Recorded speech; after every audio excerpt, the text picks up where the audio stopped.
Hello, everyone. I'm Dan Lewin, the CEO of the Computer History Museum. I welcome you and hope everyone is well and safe. With the pandemic, our doors are closed, but our digital doors are wide open. I'm pleased to welcome you to our virtual event featuring Andrea Goldsmith in conversation with three outstanding moderators. CHM's mission is to decode technology for everyone, its computing past, digital present, and its future impact on humanity. And we look forward to hearing Andrea's insights, particularly as it relates to diversity and inclusion and connectivity. Our programs are made possible through the generosity of our members and our donors. And we'd love to have you all opt in to help us elevate the conversation. It's important, it's timely, and it's really just the beginning. If you're not already a member, please consider visiting our website in the Join and Give section. Introducing today's program and speakers is CHM's VP of Innovation, Marguerite Gong Hancock. Please welcome Marguerite to the program. Thank you so much, Daniel. Here at CHM, as we collect and share the stories of remarkable people, we're just thrilled to feature Andrea Goldsmith today. How to introduce Andrea? Well, let's just start with the month of April of this year. That month she received the Marconi Prize, the highest honor in telecommunications research, for her pioneering contributions at adaptive wireless communications research, and also for her leadership into improving diversity and inclusion in engineering. She was the first woman to win the prize, now in its 45th year. And that wasn't the only big news for Andrea in April. Earlier that month, she was appointed Dean of the School of Engineering and Applied Science at Princeton University. And after 2 decades as a professor at Stanford, she'll be moving in just a few days to New Jersey to start in her new role on September 1st. So at this historic and very busy juncture in her life, we're especially thankful for her being so generous to share her time with all of you today. Today we'll explore her story in 4 dimensions: her insights as a technology innovator, her journey as a serial entrepreneur, her passion as a champion of diversity and inclusion, and her commitment and vision for educating the next generation of engineers. As is our tradition here at CHM, I'll introduce Andrea with 5 numbers. We could have listed so many different numbers: 29 patents, 3 books authored, but Andrea chose the following numbers to share. 34, the number of years working in wireless technology; 25 PhD students graduated; 2 companies founded; 419,000 IEEE members impacted by her board committee initiatives on diversity and inclusion; and 3 people she loves more than infinity: her husband and 2 children. Andrea, we're excited to feature you in this program. Thank you so much for accepting our invitation. A very warm welcome to you. For today's program, since Andrea is an innovator whose work has reached so many different people, it seemed fitting to experiment with an innovative format: 3 segments with 3 moderators, a team, and a young professional, and a peer expert.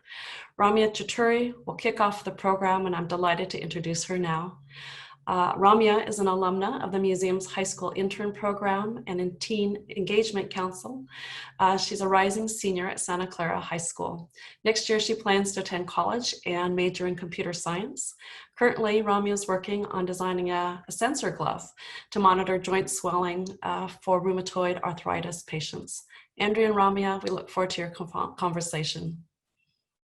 So this past April, you were the first woman awarded the Marconi Prize in honor of your work in information and communication research. And since the Computer History Museum decodes technology for everyone to help shape a better future, can you help decode or explain your research in a way that an average high school student like me can understand? So I guess, what was the problem that you were trying to solve? What was your contribution to solving the problem, and how did that impact the world? Sure. So first, it's a pleasure to be here, and thanks, Ramya, for participating and interviewing me. And I hope I can explain my technology a little bit that's understandable to high school students. But one thing that's certainly understandable to everyone is how important it is to get good wireless connectivity. We've all experienced, you have great connectivity and then all of a sudden everything stops. And so the heart of my research, especially my early research, was how do we get reliable Wi-Fi or wireless in general, cellular technology, no matter how bad the environment is? And the way to do that is basically to adapt to the environment. So if you are in a location where you have great connectivity, you have lots of bars on your phone or on your device, you should get a lot of data. You should get very high speed data. When you go to a location where you're not so well connected, there's trees in the way, or you're inside a building that has thick walls, basically you get less speed. And this was a revolutionary concept back in the 1980s when I started doing my research, because at that time we only did voice, and voice has to be sent at a constant rate because you're listening and talking at the same time in real time.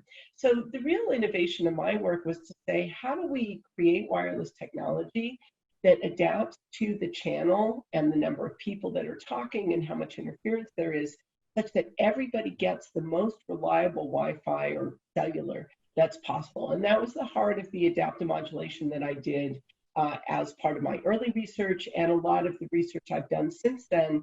As systems have gotten more complex and more elaborate, how do we continue to use all these technologies to ensure that you get the very best quality and speed of your wireless connectivity that's possible, given the laws of physics of the channel you're communicating over?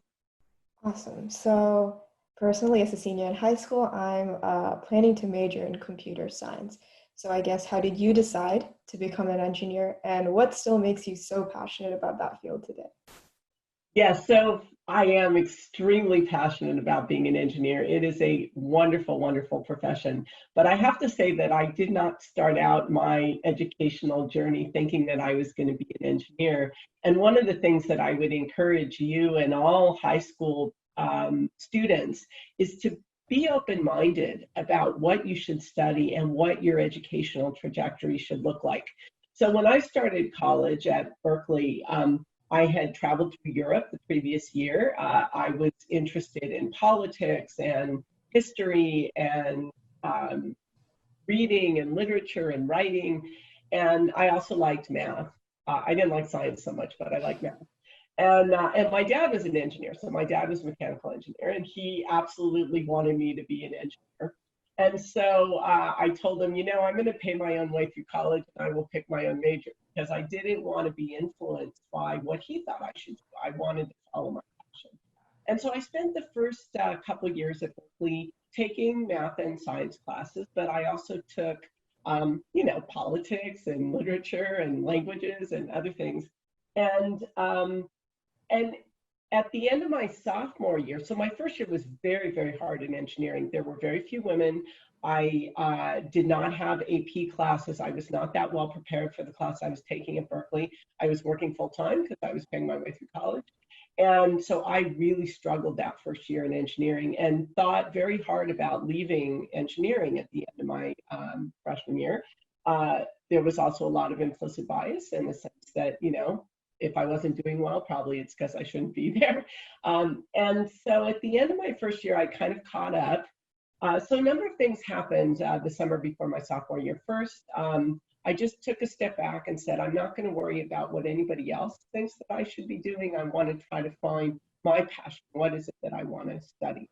At the beginning of my sophomore year, I had a female math TA in my algebra class. That was the first female graduate student I'd seen in any STEM class.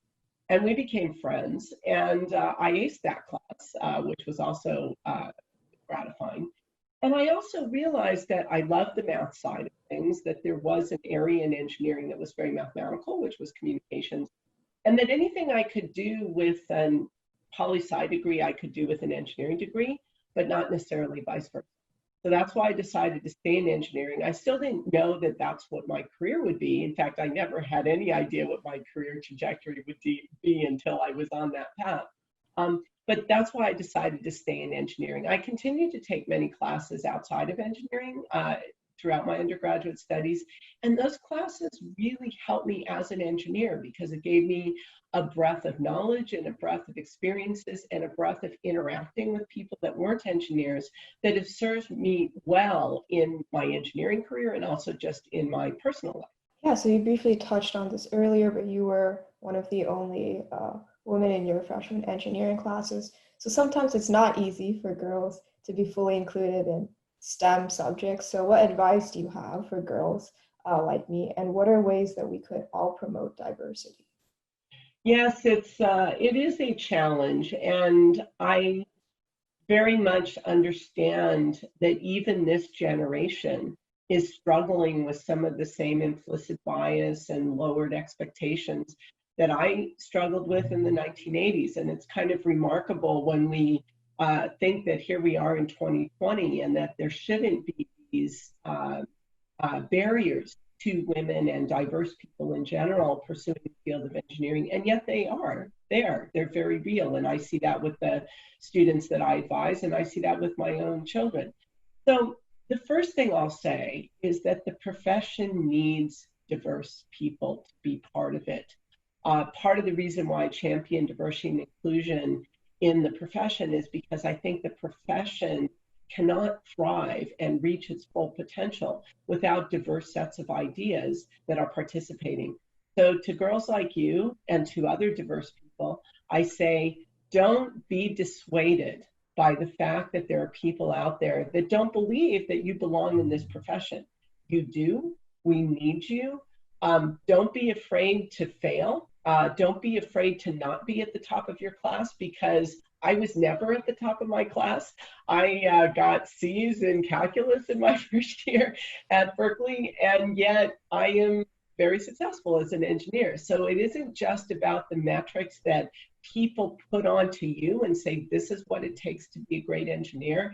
I think diversity, creativity, grit, tenaciousness, these are all very important, and a diverse perspective. And that is, I think, what I bring as an engineer and what's made me successful. Yeah, and so as a professor at Stanford, you taught a lot of students and guided them. So how has being a professor kind of affected your research and work as an engineer and your perspectives on that field? So the absolute best thing about being a professor is teaching students from every level. From freshmen, I teach a freshman class on the art and science of engineering project design. This is the most diverse engineering class at Stanford because it's oversubscribed. So we pick as many underrepresented groups as we can, as many first gen, as many women. It's a very, very diverse class. And every year that I've taught that class, co-taught it with my colleague, Mai Lee, one of our student groups wins the Stanford-wide award for freshman seminar excellence. And that, to me, just emphasizes why diverse perspectives really breed excellence.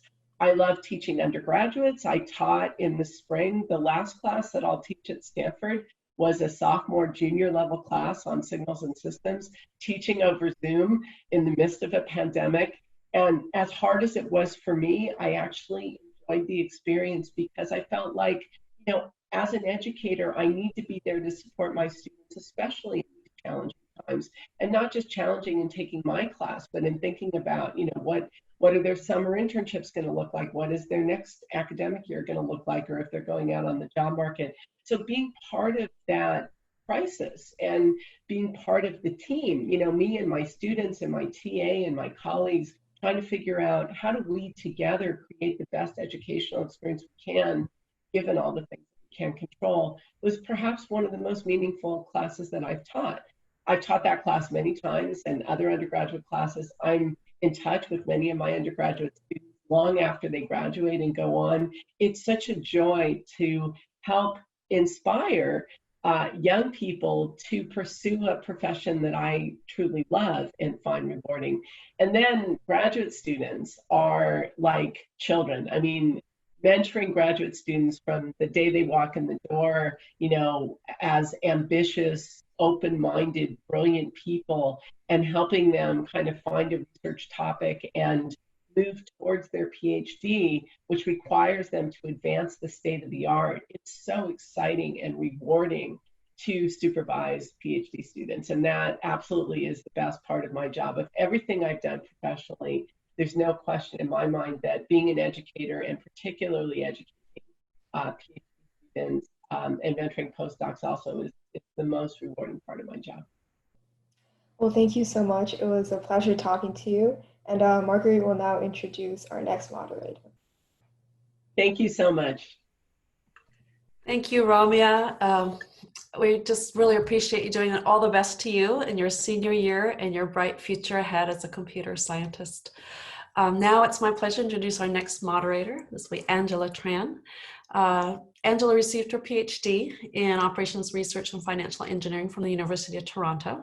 She co-launched Insight Data Science, Insight Data Science, a Y Combinator-backed startup. And she's now general partner at VC from Version 1 Ventures, where she focuses on investments in AI, machine learning, health, and bio. For the past several years, I've been really delighted to work closely with Angela as she's the chair of our Next Gen Advisory Committee here at the museum. And she is now also on our board of trustees. So welcome, Angela, and really appreciate you leading this next part of our conversation with Andrea. Thank you, Marguerite. And thank you for joining us today, Andrea. I've been looking forward to speaking to you and learning from you over the last month when the CHM asked me to moderate our conversation today. I'm going to focus on entrepreneurship as well as diversity and inclusion. So let's jump right into the first piece. You're a serial entrepreneur, but given that we don't have much time today, I just want to start with the story of Quantenna. You joined Stanford in 1999. You became an associate professor in 2002. And I'm curious, what made you take that leap of faith to start your own company in 2006? What was the big idea or vision that really excited you?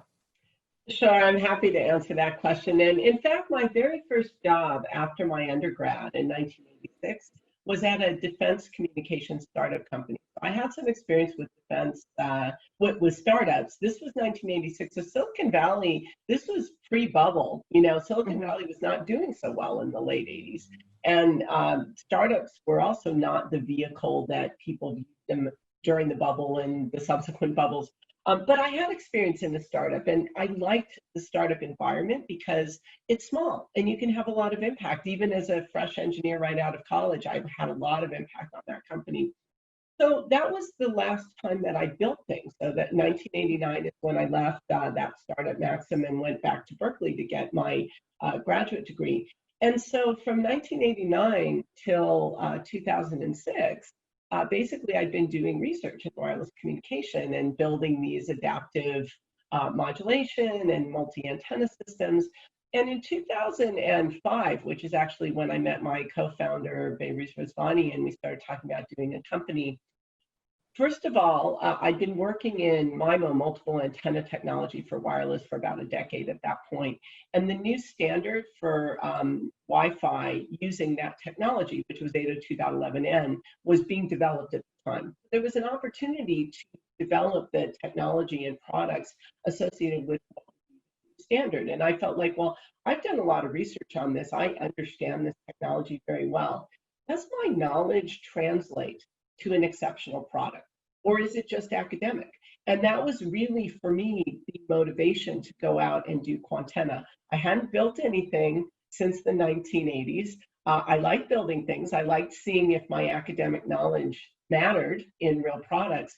And that's why I ended up going to do Quantenna. It doesn't matter that I've done 20 years of research in wireless technology. I've written lots of papers. I've got lots of accolades for my research. Does it actually matter in practice? And that's why I did it. And the other thing that I didn't realize, but that was a huge benefit, was when I came back to Stanford, that experience of building products based on the research that I'd done had a huge positive impact on both my research and my teaching. And I'm just so super curious, how did you get the company off the ground? I mean, when you think about being an entrepreneur in 1989 versus 2006, were you this time thinking about raising money from venture capitalists like me? What was that experience like if you did fundraise as a professor, as a woman? Yeah, so, well, there's a number of elements to that question, so let me touch on all of them. Certainly, I was being at Stanford and in the middle of Silicon Valley, I was cognizant of fundraising and VCs. I had a number of friends that were VCs, and we were building a chip company, but there was no question that we have to raise money. Building a chip company is crazy in general because it's so expensive to even get your first product out. So it was very apparent that we needed to raise money. I didn't want to found the company on my own. I'm a team player. I like to work with other people. I find that very fun. So my co-founder, Behrooz Rizvani, he'd already started a successful company called Econos. He had connections in Sequoia. They had funded that company, which went public just before he left. And he was looking for a partner to do a startup in the wireless Wi-Fi space. So we were introduced by my colleague, John Chiaffi. Behrooz had a lot of knowledge about starting, companies. He already started one that was successful. He had contacts in Sequoia, and Sequoia had contacts everywhere else. So it was apparent what we needed to do. We needed to raise money. We knew which we needed to go after. It wasn't easy to fundraise, but we knew that that was just what we needed to do. And we had a great lead partner at Sequoia, Mike Gogan, who really believed in the company and believed in me and my co-founder as the people to launch the company. So that made it apparent. I can go into more detail about what it was like to be a woman fundraising, if you would like me to elaborate on that. I actually would love for you to elaborate on what made it difficult to raise money. Is it because the chip business is capital intensive, or is it because you don't look like the typical or average entrepreneur?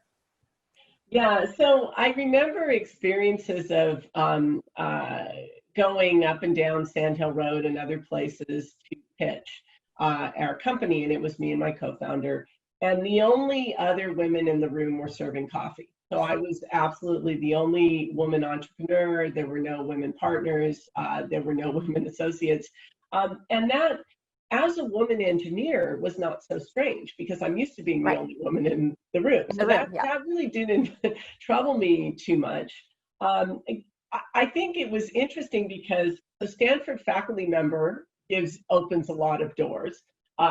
Woman closes them. So I think I was kind of in this interesting medium of being knowledgeable, certainly my knowledge about the technology, and I'd worked a lot with industry even before I founded Quantenna, so I had all the experience. I checked all the boxes except for gender, and my co-founder was male, and so it was, I think, looking back, and it's hard to know, that really the challenges in fundraising was because we were raising money for a chip company. This was in 2005. It is very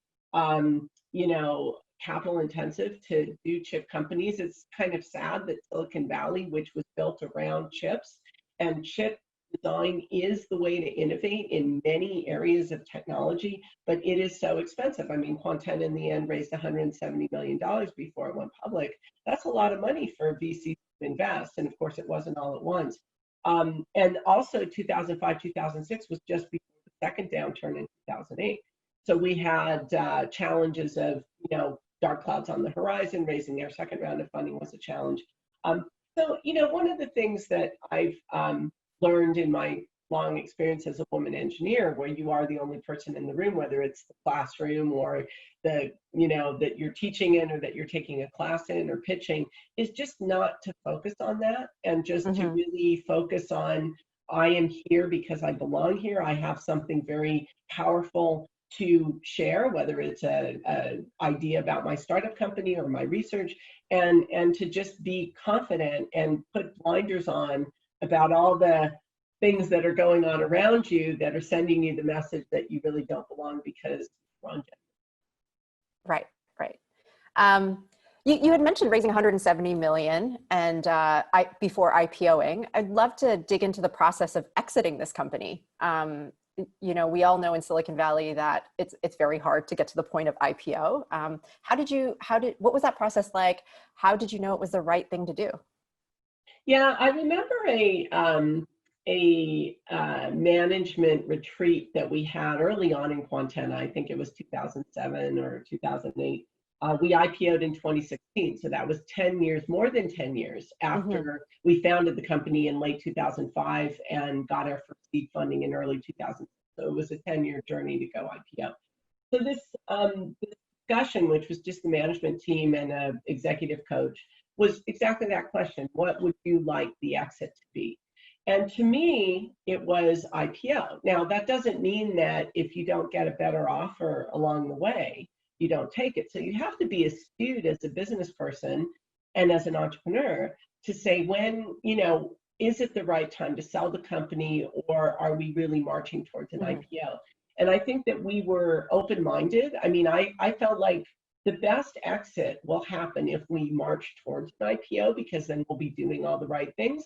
Now, if an offer that you can't refuse comes along, then you take it. But meanwhile, you keep your eye on the ball, which is going IPO. And the interesting thing is that Quantenna sold a few years after that to a larger company. So even though we IPO'd, and that was in some ways the most beautiful day, not that best day of my career, but one of the best days was going to the NASDAQ and ringing the bell on the NASDAQ. When the company sold a few years later, that was also the right decision, even though for me personally, it was kind of sad. I still have the Quantenna stock symbol on my phone, even though it doesn't exist anymore, because, that's my baby, right? That's the company that I founded that went public. So making decisions like that are also important. And I think that the interesting thing about startups is that in some ways they're like parenting, that there are these different points along the journey of a company. And at every point you have to ask yourself, what's the best thing for the maximum success of the company going forward? And sometimes it's sell, sometimes it's close. I'm glad I never had to make that decision. And sometimes it's just to march towards an IPO. I love success stories, and ringing the bell is probably the epitome of that. But obviously, in all the years of being a founder, you've likely encountered many challenges along the way. And as we know in Silicon Valley, we often hear the phrase of failing up. Maybe share a short story of a major challenge or a dark moment and how you overcame it and turned it into the eventual, ringing of the bell. Yeah, so I'll just say that I believe in failing early and often, and I think it was in some ways defining for me that my first year as a student at Berkeley was so hard. I like to call Berkeley the School of Hard Knocks. I didn't do well in my classes. It wasn't clear I should stay as an engineer, and overcoming that, really just putting my head down and saying, I think I belong here and I can make this work and I can be good at doing that so early on, getting the kind of building the scars at a very young age that, you can succeed even if initially you're not doing well or you're failing. I think that was instrumental even in later challenges, in particular Quantenna. So with Quantenna, I think absolutely the hardest moment for me was, and I remember it very clearly, the day I realized that I needed to exit the company as a co-founder. So I'd been, officially on full-time leave from Stanford, and I was CTO and co-founder and on the board of Quantenna. And we were, my co-founder and I didn't necessarily see eye to eye about things that were going on, and he was the CEO. And I had to go back to Stanford, so I could only be at Quantenna part-time. And there was just a lot of tension between my co-founder and I. And at some point, I realized that tension was harming the company, that I could not make a positive contribution in the role that I was in, and that the best thing for the company was for me to leave. And that was heartbreaking. And I had conversations with the lead investors. Eventually, my co-founder was brought in a new CEO. And so there were a lot of changes going on. But even under the new CEO, it was clear that I was not helping the company by staying. And leaving your own company, realizing that you have to leave, and that's the best thing for the company, was heartbreaking. I mean, it was just such a hard decision, but it was the right decision. And, 9 months later, actually a new interim CEO stepped in, so there was a lot of changes. And that new interim CEO eventually became the permanent CEO, Sam Hadari, who invited me back to participate and to come and ring the bell on the NASDAQ. And so I think that the lesson I learned from that is, first of all, don't give up. I mean, the fact that I stayed at Quantenna for 4 years, even though it was very hard, was really important for the success of the company. Quantenna needed both its co-founders. So even though there were challenges in our relationship, it needed both of us. And I knew that. And that's why I was going to stick it out no matter what. Then realizing that, okay, the time had come for me to step away because that was the best thing for the company. That opened the doors to this interim CEO who ended up becoming the CEO who took the company public and was a fantastic CEO. So the lessons are that, just be tenacious. don't give up, don't let your emotions get in the way.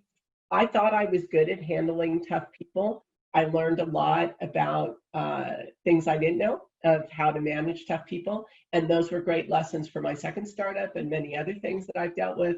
But it was definitely probably one of the worst moments of my career was the day that I decided I have to do it. Mm-hmm. That's super powerful, thinking about sometimes us being at the right person at a particular time and knowing when to step back. Just changing gears from being an engineer, entrepreneur, and professor, among the many hats you wear, to being a catalyst and champion for diversity and inclusion. When was the first time you thought about the importance of diversity and inclusion? What was a trigger? What did you experience a bias, and where did you start in making change? So as a woman engineer, you always see, you experience bias. You know, I can go back to my 8th grade math teacher who didn't think girls could do math.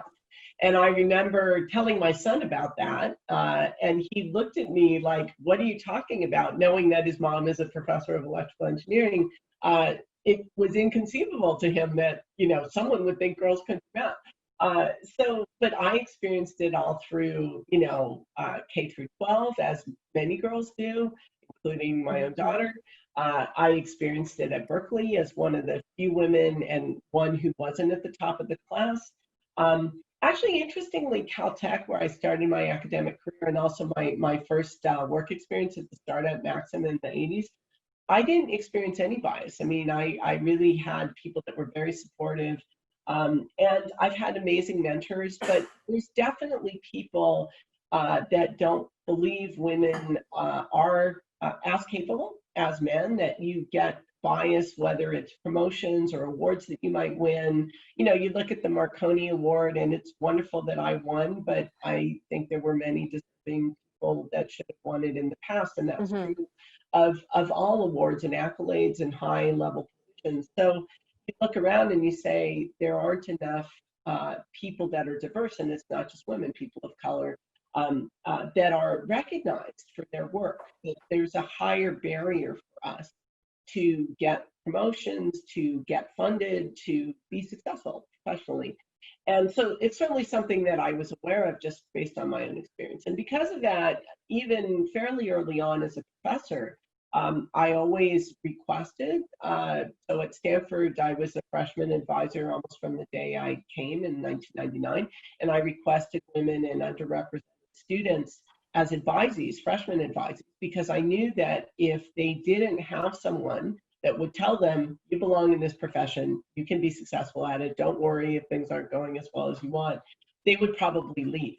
So you see the attrition of these students, and I've had women advisees crying in my office, telling me I don't think I belong in engineering, or I don't belong in electrical engineering, I'm not good enough, or I don't think I can do it. And just saying, you can do it, you know, I believe in you, is so empowering for these underrepresented, diverse people, and I believe the profession needs them, so that's why I do it. So I did it for a long time on an individual basis. And then really the change, the catalyst for me was I was chairing an awards committee in the IEEE, a medal committee, which is one of the highest level IEEE awards. And I got, as chair of the committee, I got the data about nominations for this award across not just this award, but all medals across all of the IEEE and all of the technical field awards, which is the lower level. So that's for mid-career people. And I saw that they broke it down by gender. Women were just not nominated. There were half of these awards, both the senior and the mid-career, had not had a woman nominated in the past 5 years. That's as far back as they went, which meant probably never. And I said, that's terrible. You know, it's one thing to say they're not winning. We knew they weren't winning because we didn't see any winners, but not even nominating them is very hard to justify. And so I solicited a nomination for a woman for that award. And the conversation in the medals committee by my committee members was, well, you know, maybe her advisor did all that work, or, you know, maybe she really doesn't fit the qualifications for this award. Her work is in a different area. For all kinds of reasons why she didn't win. And she was the runner-up. And I remember going into the broader discussion of who won the award, which was a white man in the case of my medal, and all the medal chairs had this discussion. And I told them about the discussion in the committee, and I said, you know, I think we need to address this issue of bias in these discussions and the fact that there are no nominations of women. And so, lo and behold, the next week, I got a call from the chair of the entire awards asking me if I'd write a document with him on implicit bias. That was Dave Benjamin for IEEE reports. That was the first time where I said, I can have bigger impact than on just my committee if we write this document and we share it with all the awards committees. And that document was very successful. A few years later, 5 women won the medals, the major awards. And it kind of got me involved in the IEEE at a higher level because I saw, oh, she's effective at bringing about this diversity and inclusion. And the reason I got involved in the IEEE is it's a global organization with 419,000 members. That's why I put that number up there. So if I do things in that organization, it can have much more impact than the few people I can impact of the undergraduates that I advise or the women junior faculty members that I try to mentor. I can expand my reach and impact on diversity and inclusion. Mm-hmm. That's why I do it. Mm-hmm. Speaking of expanding your impact, you know, we talk a lot about the importance of using data and using it to convince people of the critical nature of being more diverse and inclusive. So how do you, as an engineer, how do you measure diversity, equity, and inclusion? Are there metrics that we should consider to know that we're doing a good job? Yeah, absolutely. I am a huge proponent of diversity metrics. I've done it in the IEEE. In fact, we just created the first ever diversity metrics dashboard, which I hope to make public, which talks about diversity metrics across the organization. And I don't have time to go into the details of what all the metrics are, but you know, you have to measure not just static numbers. How many women do we have? How many people of color do we have? Are they getting promoted? Are they leaving? Are they winning accolades? You know, are they being recognized for their contributions? What is their experience? So you need quantitative metrics, and you also need qualitative metrics through surveys and quality of experience surveys. And what I found with engineers in particular is that once you put the data up, they realize there's a problem because it's impossible to ignore. So for example, the IEEE awards data, when I started publicizing that data and say, look, half of the awards have never had a woman nominated, ever. How can that be, right? And all of a sudden, we got a lot more diverse nominations. So what I found is that it's kind of what I was saying to Ramya earlier. People think it's 2020. We don't have this problem anymore. There is no diversity issue. It is a level playing field. And once you put the numbers up, the data, people recognize there is a problem. Not everybody, but most people. And that's when you can start to bring about positive change, because now you've got not just the minority, which are the women and the diverse people that know there's a problem because they're experiencing it, but you've got the majority who see the data and say, this isn't right. I want to try to fix it.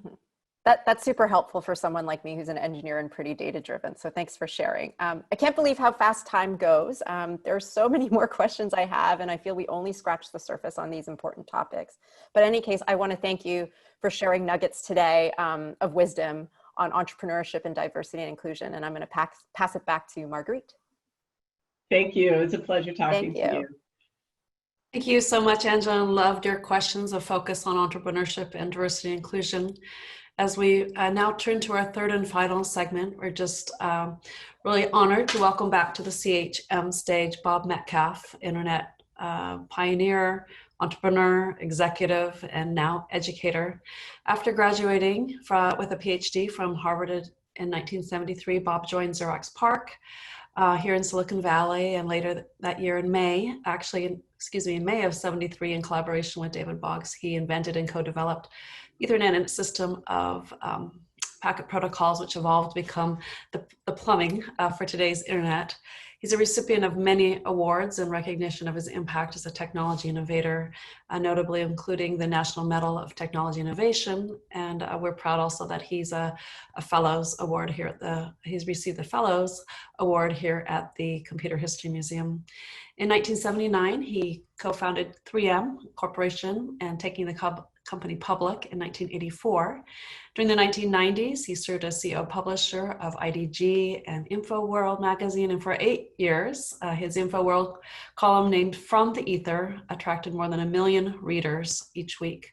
During the 2000s, he was partner at venture capital firm Polaris Partners in Boston, and in the last decade, since 2010, Bob has focused his 5th career as professor of innovation at School of Engineering, professor of entrepreneurship at the McCombs School of Business at the University of Texas at Austin.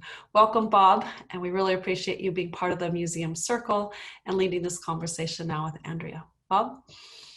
I'm a professor of innovation, and innovation's hot, except that everyone has a different idea about what innovation is. In my book, you're an innovator, clearly, and so tell us, share with us, how do innovators think?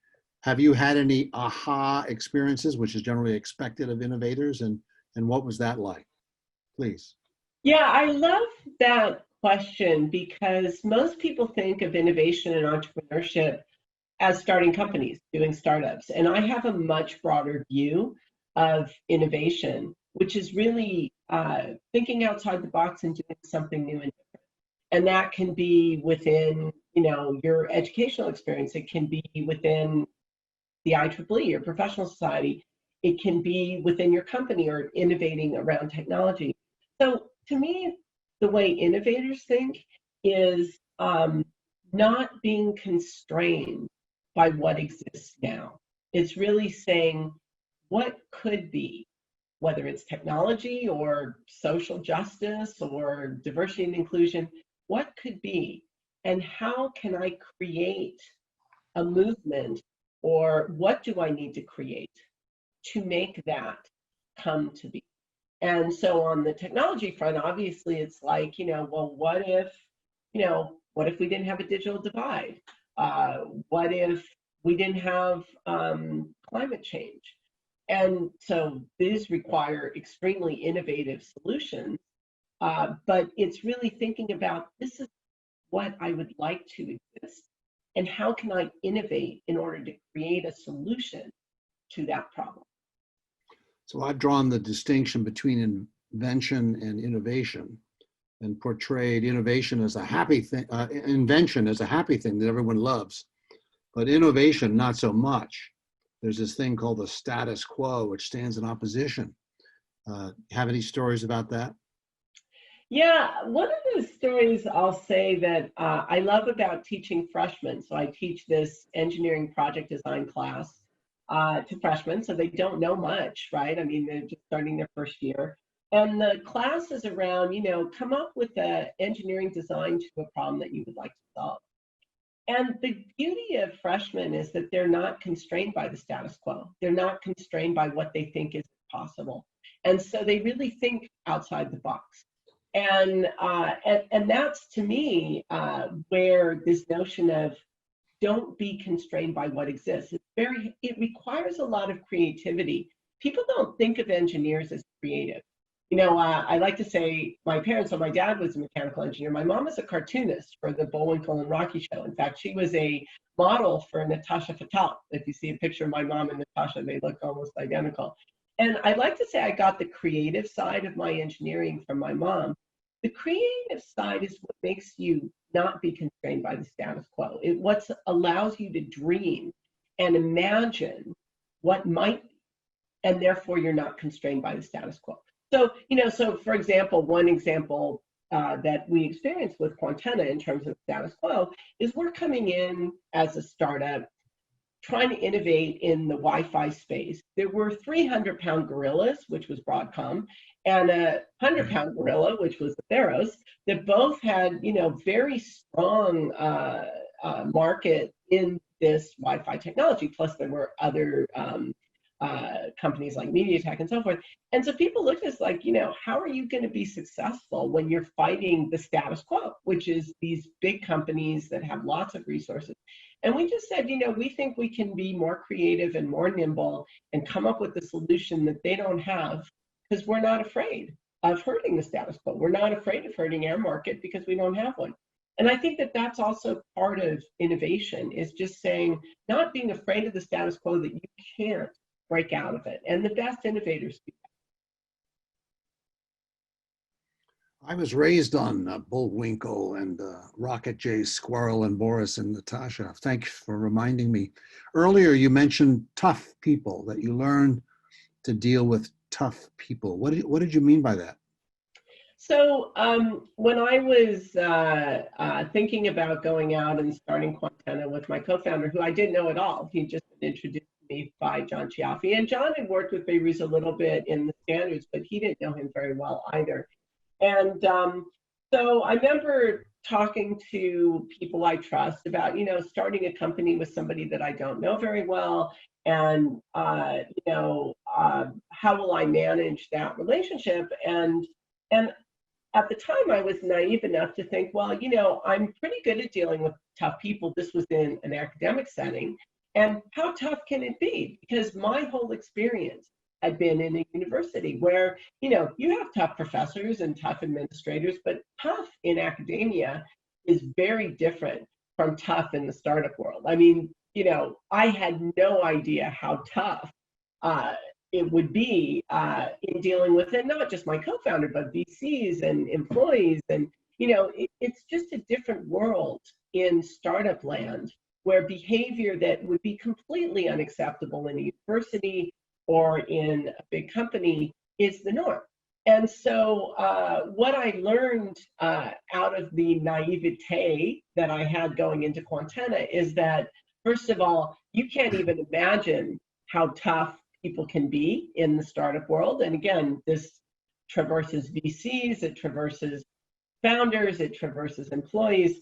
And don't be overconfident in your skills of dealing with those people. You really need to understand the limitations that you have and understand when this person, you need to figure out how to interact with them, or you need to fire them, or you need to walk away.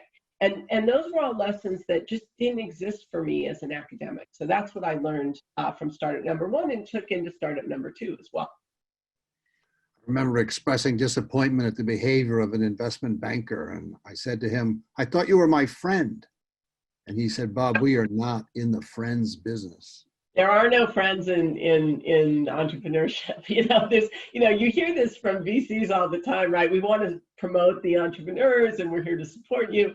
Everybody is in it for to make money when it comes to startups, and not just to make money. I mean, for me, that wasn't the only goal, but that is the metric of success. And you can't be naive about those kinds of relationships, that they really are transactional. And understanding that is important because it's not that way in other types of professions, and in particular in academia, where you're there, at a university for decades, people in your academic circles are your colleagues for life. That's often not the case in Silicon Valley. On the other hand, Silicon Valley is also a small place. And so, for example, we have the same investor in Quantenna who also came into my second company. And many of the people that I interacted with in both my startups are still colleagues and friends. So, you do have circles of people that become friends, but that's not how the relationships start out. No. So it sounds like one of your purposes in starting your company was to test and project your research results and what you had learned. Can you say a little bit more about what your research was and what difference it made when you brought it to market? Sure. So the research that I've been doing in wireless, starting from my PhD and all the way through to when I went out to start Quantenna, was really kind of what I described to Ramya was, how do we get high-speed, reliable wireless communication? And in the 80s, when I started out, we were only doing voice communication. There wasn't even a notion of doing data, right? We were just trying to do voice communication. And in fact, I'm going to grab, you've probably seen this. This is what we were working on in the 80s when I started my PhD research. It was this phone.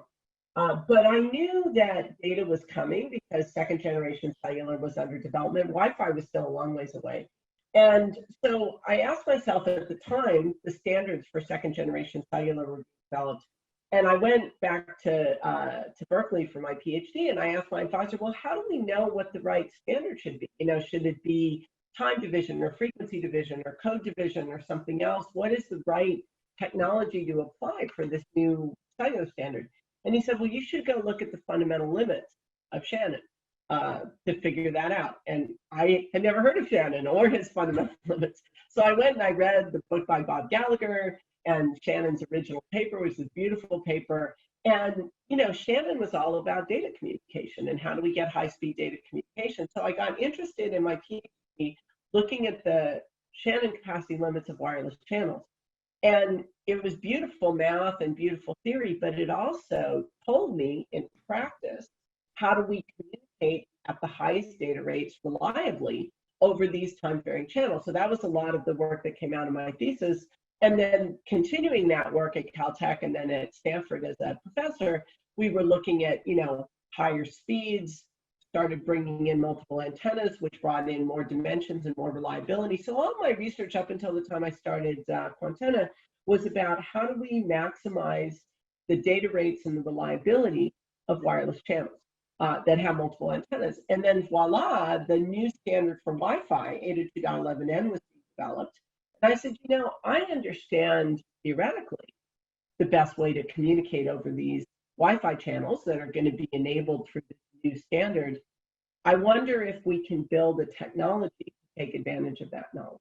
And that was basically the foundational technology for Quantenna. And I'm very proud of the fact that from the first product of Quantenna, which was, I think, 2008 was our first chip came out, up until the time it went public, Quantenna had the best performance in terms of data rates and reliability of any Wi-Fi chip on the market. And that's why we were able to be successful. That's why we were able to beat back the status quo of Broadcom and Atheros and these other companies. We had better technology for high rates and reliability. So I'm sitting here talking to you at, I just did a speed check, 60 megabits per second down, 30 megabits per second up. I guess I have you to thank for that. Yeah, well, so, you know, I have you to thank for that too. So the interesting thing about wireless is that that's only the first hop, right? So you can thank me for the Wi-Fi if you're talking over Wi-Fi to your backbone network. But the 60 meg and the 30 meg, that's really driven by the backbone network. So, you know, wireless is just one piece of the overall networking infrastructure. And if the backbone network doesn't work well, it doesn't matter how fast Wi-Fi is, right? I mean, I, in principle, can get 10 gigabits per second with a Wi-Fi chip from Quantenna. But if my backbone network only gives me 60 megabits, then it doesn't matter how fast the speed of Wi-Fi is. So the interesting thing about wireless and networking technology together, it's an ecosystem, and all the pieces have to work well together. So it isn't up to just one piece of the technology. Now, if the Wi-Fi doesn't work well, which we all experience from time to time, then again, it doesn't matter how fast the backbone network is. My bottleneck is that my wireless doesn't work. Okay, so you did these decades of research on adaptive communications, and on a certain day, you decided to become a founder. And you've told us a little bit about, you recognized early that you don't start a company alone. So you found a co-founder at least, if not one more. So what kind of change of mindset was required for you to go from professor to founder? Yeah, I think one of the hardest things was you basically start over with zero credibility. You know, professors are accustomed to being respected. You know, people look up to us. They assume we know what we're doing. You know, they admire us. Our students, you know, view us as teachers, mentors.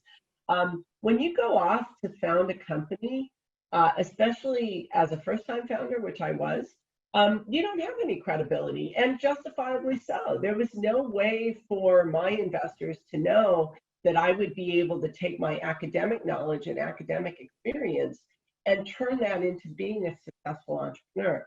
And that's why I think that when you think about innovation and Stanford is the gold standard for innovation as a university, it's not the case that all faculty or even most faculty be entrepreneurs and founders, because you have to check your ego at the door. Failure is common. You're dealing with challenges that you have no experience dealing with, from raising money to chip doesn't work, to your VP of engineering quit 2 weeks before the chip tape out. All these things happened to me, so I was actually doing the chip layout because we had to get it out the door. What do I know about chip layout? But, I'll talk to, the people around me. So you have to be willing to take on whatever role it takes to make the company and the technology successful. You have to be willing not only to accept failure, but to cheer on your team when failure happens. So I remember, in fact, this story was told to me at the IPO, that when we taped out our first chip, we were running out of money. We were really worried if the chip didn't work that we may not be able to continue the company. And so the chip came back and we're all kind of huddled around it, waiting for the engineer to bring it up for the first time. And I went out before before we did that, and I bought cake and champagne. And I said, we're going to celebrate the fact that our chip is back. If it doesn't work, we'll figure it out. But we're going to celebrate this moment in the company, milestone moment in the company. And people remembered that 8 years later at the IPO and told me the story. That meant so much to us that you were the cheerleader. As a founder, you said, no matter what, we're going to make this company successful. And if this chip doesn't work, we'll figure out what to do. And I think that is one of the really important roles of a founder, is you set the tone of the company, you create the culture of the company. And, if you have really talented people, which is extremely important, the most important thing for a company is to have talented people, you have to make sure that they are as enthusiastic as you are, that they believe in this company in the same way that you do.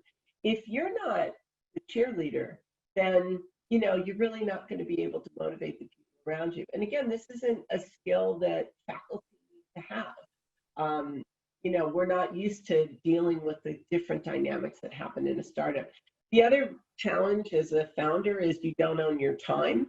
You're subject to your VCs if you have investors and your board of directors. So all of these things are huge challenges that professors don't have to deal with. So you recently were cheerleader at the Marconi Society.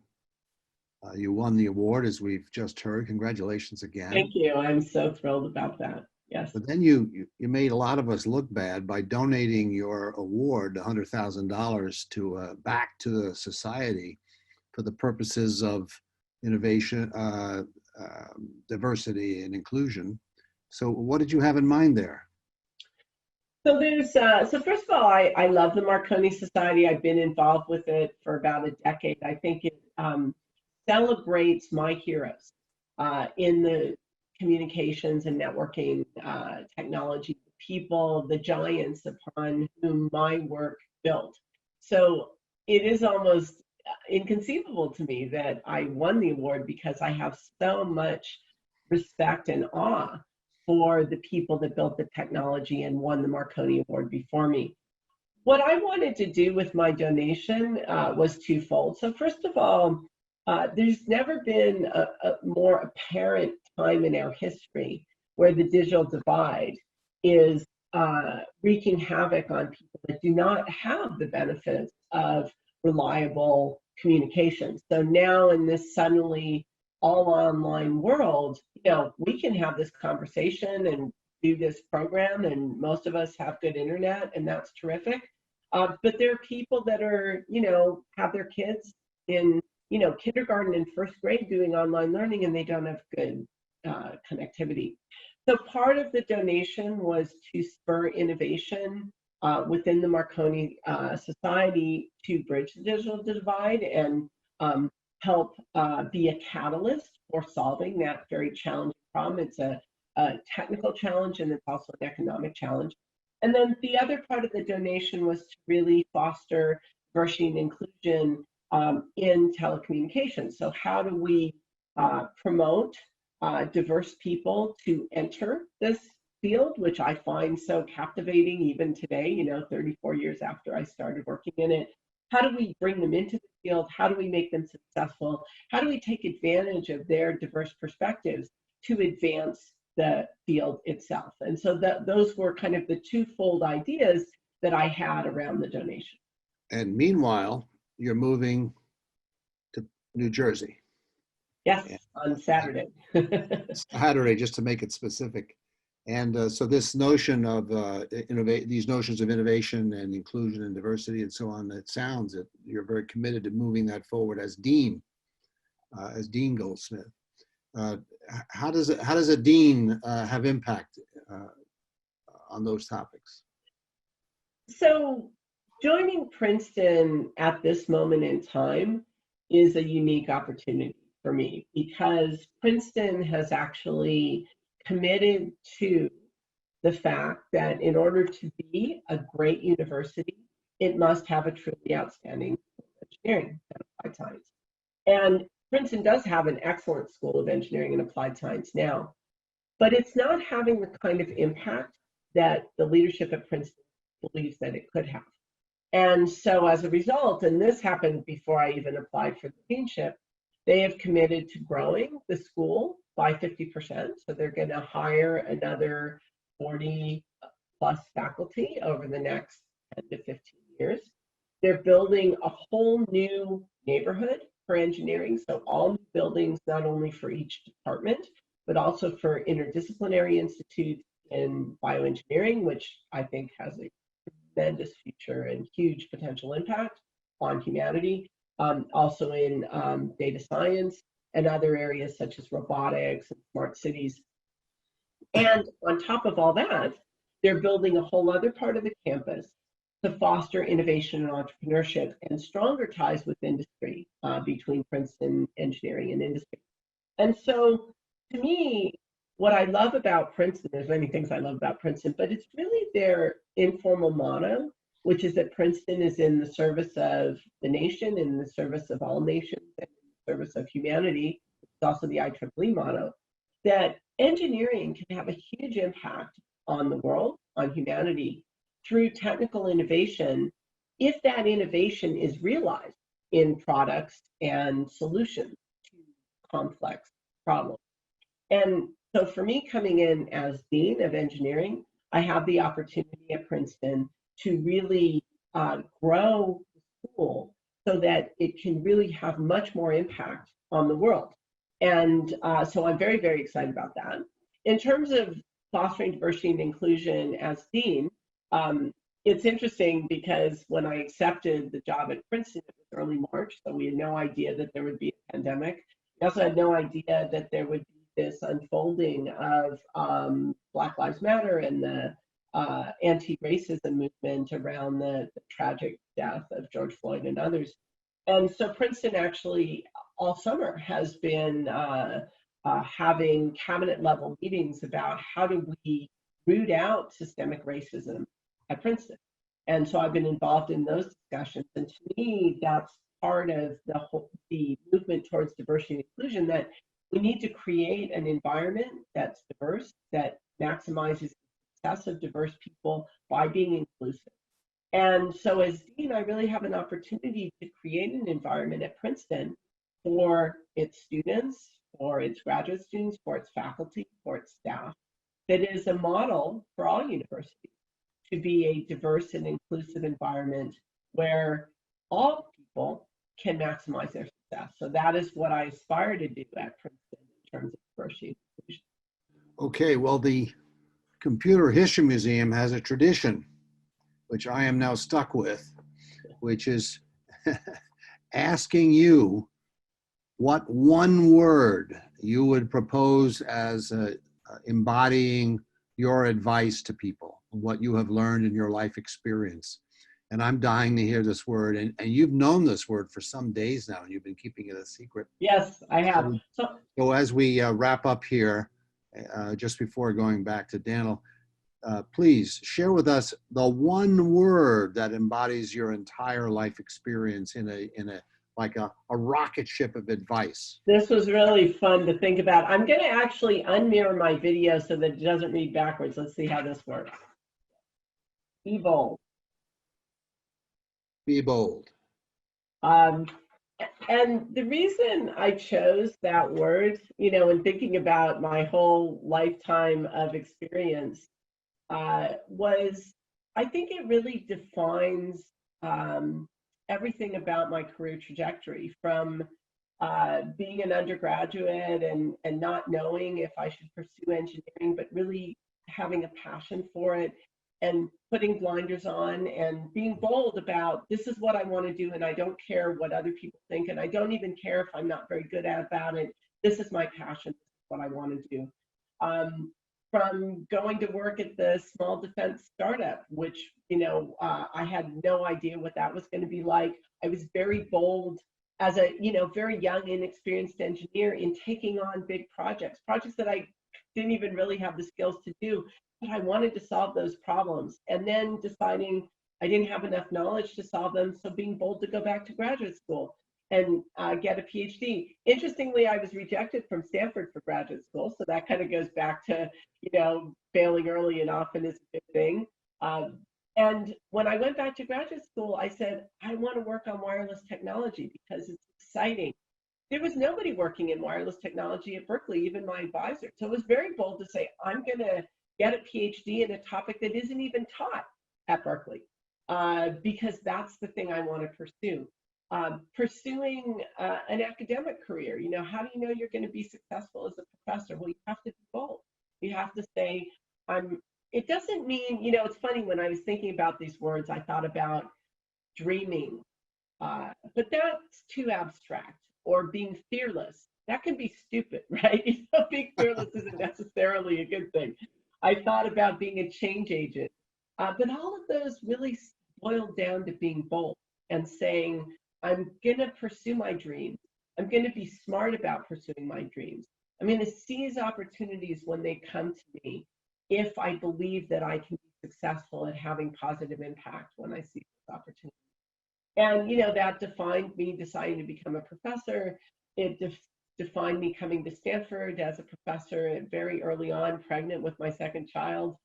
It defines me going to Princeton and wanting to make Princeton a more bold and innovative place. I know there'll be challenges that I haven't anticipated. It certainly defines being a two-time entrepreneur. So really my best advice is to follow your passion and be bold about it, and not be dissuaded to follow your passion, but be smart. And I think being bold, now I'll have to turn off, is the really the epitome of everything I would want to say to young people starting their career. Well, congratulations on your long career at Stanford. Congratulations on your Marconi Prize. Congratulations on your new appointment, and we all look forward to watching you boldly grab hold there at Princeton and make it ever more inclusive and innovative. Thank you very much. I think it's my job now to turn it back to Daniel Lewin.